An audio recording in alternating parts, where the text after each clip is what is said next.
ప్రేమ,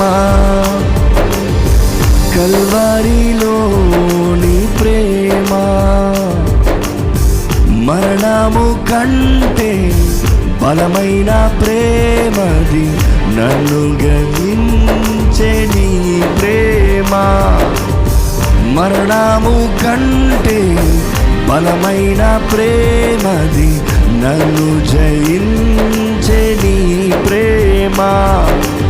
ఆశ్చర్యమైన ప్రేమ. చాలామంది అయితే వివాహ జీవితం బాగున్నప్పుడు, కుటుంబంలో సమాధానం ఉన్నదప్పుడు, మంచి ఉద్యోగం ఉన్నదప్పుడు, వాళ్ళు అనుకునే అన్ని జరిగినప్పుడు, దేవా నిన్ను స్తుతిస్తాను, దేవా నిన్ను ఆరాధిస్తానయ్యా అంటారు. కానీ కుటుంబంలో ఒక చిన్న గొడవ వచ్చిన వెంటనే, చిన్న పరిస్థితి అనుకున్నట్టుగా మారిన వెంటనే, వారు ఊహించినవి జరిగినప్పుడు, వారు ప్రేమించిన వారు మరణించినప్పుడు, దేవుడు ఎక్కడా అని అడుగుతారు. అది మన మేలు కొరకే, అది మన మంచి కొరకే. బైబిల్లో మనం ఈ వ్యక్తిని చూస్తే, యోసేపు తన జీవితంలో 4 కాలాలు చూస్తాం. 1 కుమారుడిగా ఉంటాం, 2 బానిసగా మారుతాం, 3 ఖైదీగా మారుతాడు, 4 ఏంటంటే ప్రధాన వ్యక్తిగా, రాజ్యంలోనే అతి ప్రాముఖ్య వ్యక్తిగా మారుతాం చూస్తాం.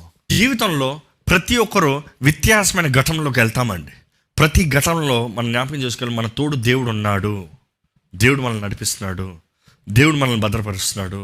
అది కొండైనా లోయ అయినా దేవుడు మన తోడు ఉంటాడు.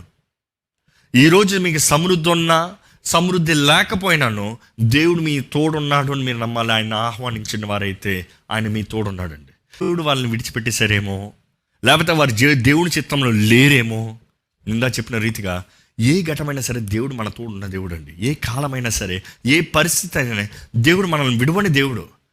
మన దేవుడు అన్ని సమయంలో మన తోడున్న దేవుడు అండి. పరిస్థితి అయినా, ఎట్టి కాలమైనానో దేవుడు మారని దేవుడు.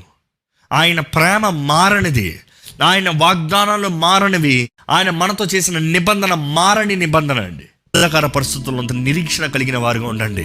తప్పకుండా వెలుగు ప్రకాశించబోతుంది. తప్పకుండా ఆయన నూతన కార్యములు మన జీవితంలో జరిగించబోతున్నాడు. మరలా జీవితము ఆయన చిత్తములోకి వర్ధిల్లబోతుంది.